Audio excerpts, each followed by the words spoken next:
Votre revue de presse vous est présentée par Grand Mouvement Liggéey Suñu Gox, C4 Shop, Mac Info Service, Visual Film Studio, Integral Groups, Line Image.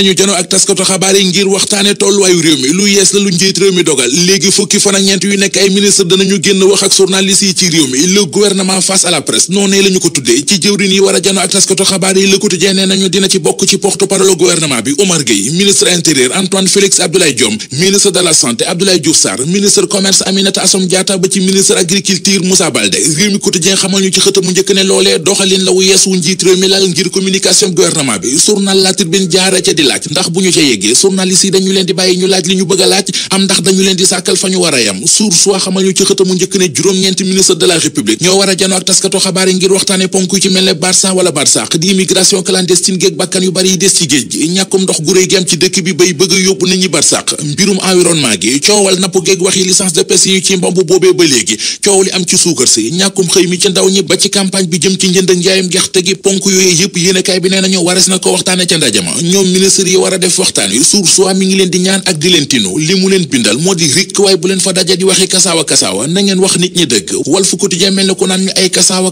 kay jeex na caaxaan faaxe ndax Macky Sall dafa mel ne ku ñu xoj jamono ji li ko xoj moo di coono askan wi ak ñool gi am ci réew mi lu ci mel ne immigration clandestine di mbëkk mi ñàkkum ndox mi ba ci coowal licence de pêche yi journal Le Témoin xëy mel ne ku ci dolli mbirum campagne commercialisation arachide ne mi ngi ñuy xamal ne tàmbali nañu ko waaye ni ñu ko tàmbalee baaxul faux départ la ne stockeur privé yi ñoo ngi xaar ba léegi ñu fay leen li leen nguur gi ameel boole ca kit baaxee leen ay crédit ngir campagne ren bi ñu nekk ca Kaolack journal bi nañu bari na fa ay baykati gerte yu boycotté prix bi état bi joxe mu di juróom fukki dërëm wax nañu ne Sonacos lajj na te dara xewagul li xew ci géewu politique bi guddi yu ñu toll l'observateur ci la xëy ubbil yéenekaay bi élection municipale ak locale yi ñu war a amal ci réew mi weeru mars 2021 lay laaj ndax nduxum dugg ci ndax awuñu yoonu tuxale te élection yooyee ba jëmi jamono la yéenekaay ne ko niiru na ko ne processus électoral bi ñu war a audité nee nañu ci weeru janvier 2021 ci la ñu ko war a def loolee ak li mu laaj lépp ci la journal la sukkandiku ba tax mu jàpp ne tuxalaat élection yi ba jëmi jamono ci la ñu jëm lu jëm ci yéene ji Macky Sall am ngir dajalewaat ak wangalaat famille libérale gi Sud Quotidien mi ngi ñuy xamal ne du yomb ci moom nan lay def ak Abdoulaye Wade loolee moo nar a doon jur jàngi Macky Sall Ibrahima Bakhoum di journaliste formateur di wax ci xët mu njëkk journal bi ne jusqu'à nouvel ordre mën a sita dajalewaat famille libérale bi ci réew mi te Abdoulaye Wade du ca bokk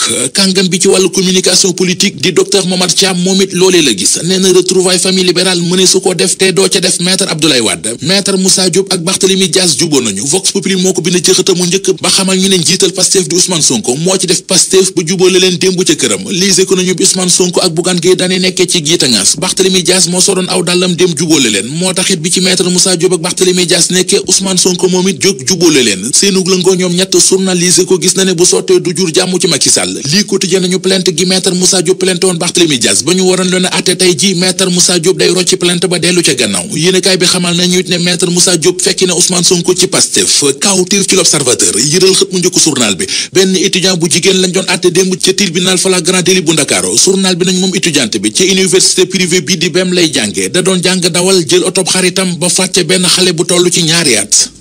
Votre revue de presse vous est présentée par Grand Mouvement Liggéey Suñu Gox,